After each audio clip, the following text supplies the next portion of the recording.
Hello, welcome to doctor Dharaj homeopathy wellness clinic and counselling centre. आज day 3 topic number 3 और आज का जो टॉपिक है वो है वार्ड्स। आप गुजराती में इसको मसा के नाम से जानते हैं, हिंदी में मस्से के नाम से जानते हैं और इंग्लिश में वी कॉल इट वार्ड्स। अलग अलग प्रकार के अलग अलग जगहों पे और जिस तरह से इसका अपीयरेंस जो जगह पे है, जैसा इसका स्ट्रक्चर, जैसा इसका लुक है, उस हिसाब से उसके नाम है। और ये एक ऐसी चीज़ है कि जो आपको बहुत डिस्कम्फर्ट, अगली फील करवाती है। स्किन इंडस्ट्री, कॉस्मेटिक इंडस्ट्री का एक अहम हिस्सा है, क्योंकि इसकी जो इवेंचुअल अल्टीमेट ट्रीटमेंट उनके पास है वो है या तो आप क्रायो सर्जरी करवाए, कॉटरी करवाए, लिक्विड नाइट्रोजन लगवाए, सैलिसिलिक एसिड लगवाए, फिर स्किन की केमिकल पीलिंग करवाए। तो there are lot many scopes in surgical aspects. देखते हैं कि वार्ड्स क्या होते हैं। बेसिकली आपने बहुत सारे लोगों को देखा है कि जिनके मुंह पर काले काले काले यहाँ पर दाने होते हैं, जिनके यहाँ फोरहेड पे एक बड़ा सा कुछ उपसा हुआ निकला है। गर्दन पे बहुत सारे लेडीज जेंट्स हम देखते हैं कि जिनको गर्दन पे ऐसे प्रोजेक्शंस निकले हुए, जैसे कि ऐसे डालियाँ ना निकली हो वैसा ब्रांचेस निकले हुई है। किसी के हाथ पे है, किसी के पैरों में है, टोज में है। तो ये सभी अलग अलग प्रकार के भिन्न भिन्न प्रकार के वार्ड है, मस्से है। अब बेसिक जो मस्सा क्या है, एक टैग लाइक ओवरग्रोथ स्ट्रक्चर है, स्किन का ही एक ओवरग्रोथ है, मोनोकैंसरस ओवरग्रोथ है। और ये जो है वो रेज्ड बम्प्स है स्किन के, जिसके जो रीजन है, जैसे हमने कल इसमें देखा था कॉर्न में, कि कॉर्न बेसिकली क्या है, थिकनिंग और हार्डनिंग है उसका मेन जो टेंडेंसी है, स्ट्रक्चर है वो। इसका जो मेन टेंडेंसी है वो है ओवरग्रोथ, स्किन का ओवरग्रोथ करके ऐसे बाहर प्रोजेक्ट हो जाना, बाहर निकल आना, ऐसे जहां तहां से भी बाहर निकल आना। तो आप देखो गर्दन पे लोगों को कितने सारा होता है, वो क्यों होता है हम आगे कॉज में पढ़ेंगे। तो मेन है ये एक बम्प लाइक ओवरग्रोथ और स्ट्रक्चर ऑफ द स्किन है। और मेन जो रीजन है इसका एक वायरस है, एक वायरस है जिसका नाम है, जिसकी फैमिली का नाम है ह्यूमन पेपिलोमा वायरस फैमिली। कुल मिला के 100 से ज़्यादा प्रजाति है, 100 से ज़्यादा टाइप्स है इसके वायरस के अंदर। और हर एक वायरस कुछ ना कुछ तरह का ओवरग्रोथ करने के लिए बहुत पॉपुलर है।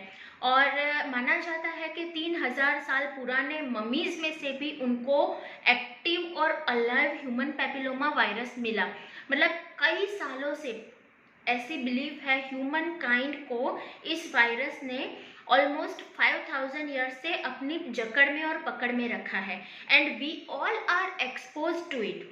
ये हमारी इम्यूनिटी है जो हमें नहीं होता। सो जैसे कॉज आएंगे, मैं प्रिवेंशन भी साथ में बताऊंगी। और वही है कि इसे ना हो, इसके लिए बहुत केयरफुल भी रहना इतना ही ज़रूरी है जितना इसकी ट्रीटमेंट ज़रूरी है। अब टाइप्स की हम बात करें तो जैसे जैसे इनका स्ट्रक्चर है, कई लोकेशन है, तो उस हिसाब से उनके साइज शेप के हिसाब से उनके टाइप्स का नाम दिया गया है। जैसे कि कॉमन वार्ड्स है, प्लांटर वार्ड्स है, फ्लैट वार्ड्स है, पेरीअंगल वार्ड्स है। और एक और टाइप का वार्ड है जिसके अंदर वार्ड्स जो है वो इंसान के चेहरे के यहाँ पर काले काले छोटे छोटे दानों के स्वरूप में उभर आते हैं, जिसको हम बोलते हैं डर्मेटोसिस पैपिलोमा नायग्रा। तो अब इतने सारे हैं, आप गिनने जाओ तो दो साइड मिला के मोर देन 100 हो जाएंगे। तो इन सारी जगहों पे सर्जिकल प्रोसीजर तो पॉसिबल नहीं है, या तो केमिकल पीलिंग पॉसिबल नहीं है, तब जाके रोल आता है होम्योपैथी का। बिकॉज वार्ड्स एक ऐसी सिचुएशन है कि जिसकी रिमूवल बहुत पेनफुल है, और सॉल्यूशन अगर डिवाइन सॉल्यूशन चाहिए तो सिर्फ होम्योपैथी आपको दे सकती है। जैसे हम बताते हैं कि प्रिवेंशन क्या है और उसका रीजन क्या है, तो वो दोनों इस बार वन एंड सेम है। मतलब बहुत सारे पेशेंट ऐसे आते हैं कि वार्ड्स डेवलप हुए कब, मैंने अपने फ्रेंड से उसका ट्रिमर लिया था और वो ट्रिमर यूज करने के बाद मुझे हुए, the main source of infection. तो यही एक चीज है कि जो कॉज है, आपने नंगे पांव पानी में काम किया, swimming pools, then exchanging the things which can transmit the virus from one person to another. अगर किसी को है, उसके आप क्लोज कांटेक्ट में आए, उसको टच किया और आपने हैंड वॉश नहीं किया है, आपने किसी का टॉवेल यूज किया, किसी के सॉक्स यूज किए, किसी के शूज यूज किए जिसको ये इन्फेक्शन है, लेकिन उसकी इम्यूनिटी अच्छी है, उससे नहीं हुआ, मगर अगर आपकी इम्यूनिटी कम है तो फिर वो चीज़ आपको होगी। उसके बाद अगर आपको किसी एक जगह पे वाट है तो लोगों को हैबिट होती है ऐसे कुतरना, उसको पिक करना, तो वो चीज़ है बॉडी में एक जगह से दूसरी जगह पर वाट्स को स्प्रेड करती रहती है। Very common thing, a very common reason what I have observed in few of the cases, precisely मैं फीमेल की बात कर रही हूँ कि उन्होंने ब्यूटी पार्लर विजिट करी, उनके 2 महीने 3 महीने बाद उनको वार्ड्स आना स्टार्ट हुआ है।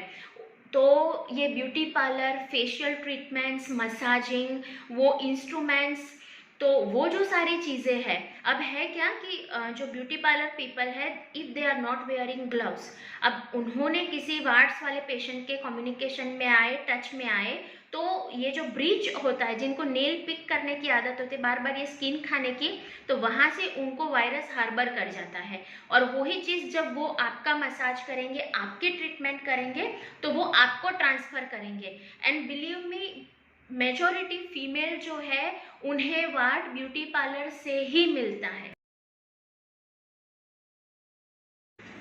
सिम्टम्स की बात करें तो बिल्कुल सेम जैसे हमने कॉर्न के बारे में बताया था, तो जब कॉर्न में सेंस ऑफ डिस्कम्फर्ट था, पेन था, वाट में कभी कभी क्या होता है, पेन उतना नहीं होता अनलेस एंड अनटिल आप उसको नोचो, या तो आप उसको खुरो दो, या किसी चीज़ को अप्लाई करो। एक बिलीफ है कि आप घोड़े का बाल लेके उससे निकाल सकते हैं, तो जो ऐसे घरेलू नुस्खे करके आते हैं तो उनको इवेंचुअली या तो फिर इन्फेक्शन में आगे कन्वर्ट होता है, अल्सरेशन होता है या पेन होता है। अदरवाइज सिम्टम में सेंस ऑफ डिस्कम्फर्ट और कॉस्मेटिक सिम्टम के अलावा मेजर कुछ नहीं होता, क्योंकि जब ये वार्ड्स अपीयर होते हैं, अगर प्लांटर वार्ड्स है या तो आपके पेरियंगल वार्ड्स है जो नाखून के नीचे होते हैं हाथों में, पैरों में, तो वो बहुत पेन करते हैं। ये जो फीलिफॉर्म वार्ड्स है तो वो बंच जैसे होते हैं, जो गर्दन पे आपको अक्सर लोगों की देखने को मिलते हैं, तो वो बहुत गंदा लगता है। प्रिसाइजली फीमेल को फॉर कॉस्मेटिक रीजंस कुछ भी पहना है तो दिख जाता है। तो उसके बाद ये जो कॉमन वार्ड्स है, वो उसका जो स्ट्रक्चर है वो फेस पे या तो कहीं पे नेक पे होता है, कॉलीफ्लावर लाइक बहुत अगली लुकिंग स्ट्रक्चर होता है। तो the main concern is cosmetic concern and the secondary is the pain. Treatment में जैसे हमने आपको बताया कि इन्वेजिव प्रोसीजर सबसे बड़ी ट्रीटमेंट है on modern medicine aspect. Prevention के लिए वही जो कॉजेशन में था कि आप केयरफुल रहे, किसी की पर्सनल चीज़ें आप एक्सचेंज ना करें, यूज़ ना करें, और शूज़ है, सॉक्स है, टॉवेल है, किसी का हेयर ट्रिमर है, या तो किसी का पर्सनल नेल कटर है, किसी का सीजर है पर्सनल, ये सब चीज़ें एक्सचेंज करना मतलब कि आप किसी के इन्फेक्शन को इनवाइट करना ऐसा है। जब आप पब्लिक प्लेसेस यूटिलाइज करते हैं तो उस पब्लिक प्लेसेस के अंदर आप केयरफुल रहे कि स्विमिंग पूल्स है तो आप फ्लिप फ्लॉप पहने, या तो आप अपने पैरों को और हेड को कवर रखें। ये बहुत ज़रूरी है क्योंकि इन्फेक्शन कंट्रोल तभी हो सकता है जब आप ऑर्गेनिज्म को अपने बॉडी में एंटर ना होने दें। उन लोगों को, जिन लोगों को बार बार ये नाखून की स्किन काटने की आदत है, तो उनको फ्रीक्वेंट हैंड वॉश करने कंपलसरी है। As such hand washing is the utmost requirement of prevention, क्योंकि हैंड वॉशिंग से ही वायरस आप अपनी बॉडी में किसी और जगह पर कम्युनिकेट या तो ट्रांसपोर्ट नहीं होने देंगे।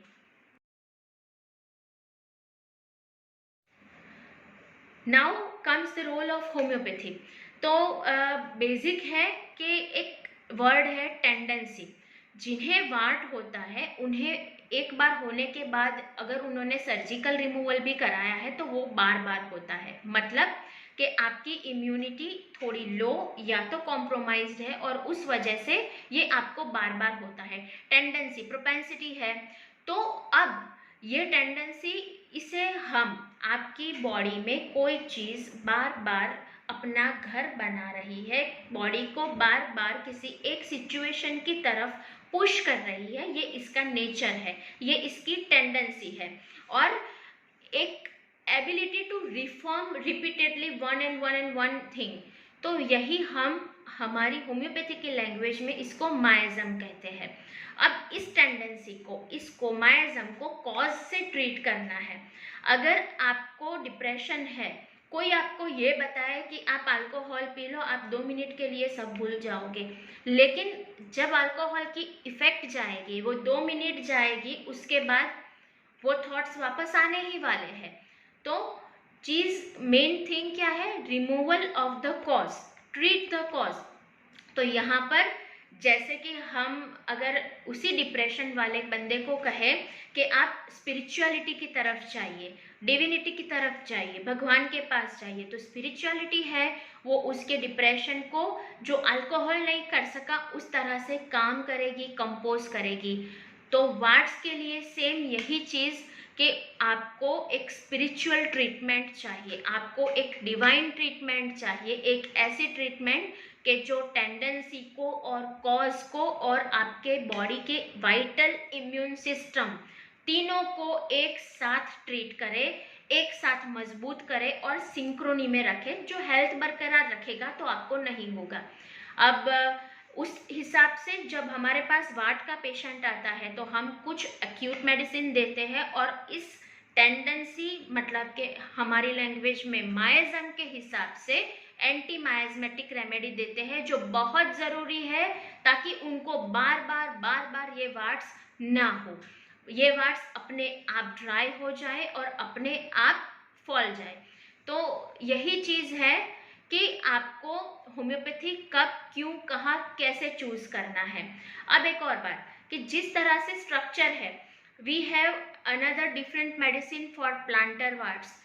फेस पर है अलग, उसका स्ट्रक्चर कैसा है अलग, सिंगल वार्ड है अलग, मल्टीपल वार्ड है अलग, उसके बाद नाखून के अंदर है उसकी दवाई अलग, नेक पे है अलग। मेल की टेंडेंसी में कुछ पर्टिकुलर सिम्टम्स है कि वार्ड्स के साथ साथ उनको कुछ साइकोलॉजिकल सिम्टम्स है, अलग दवाई। फीमेल में इमोशनल सप्रेशन है, वार्ड्स के साथ साथ अलग दवाई। मतलब हर एक व्यक्ति के जिसको वार्ड है उसका कॉज अलग है, उसका प्रेजेंटेशन अलग है, उसके वार्ड की भी टाइप अलग है और उसकी दवाई अलग है। तो इसीलिए जब आप आते हैं तो हम अलग अलग बॉटल्स में से ड्रॉप्स डाल के देते हैं, सबके लिए वार्ड की ये एक दवाई ऐसा नहीं होता।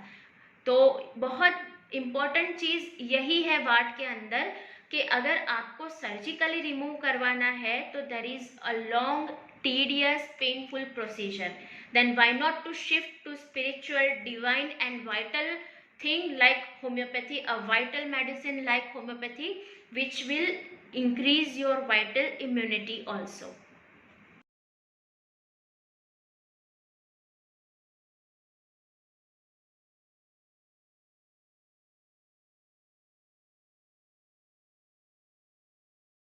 So that's all for day 3. Tomorrow we'll come again with another topic. Stay tuned to Dr. Dhara's Homeopathy, a wellness clinic and counseling center. Don't forget to like, share and subscribe. Thank you.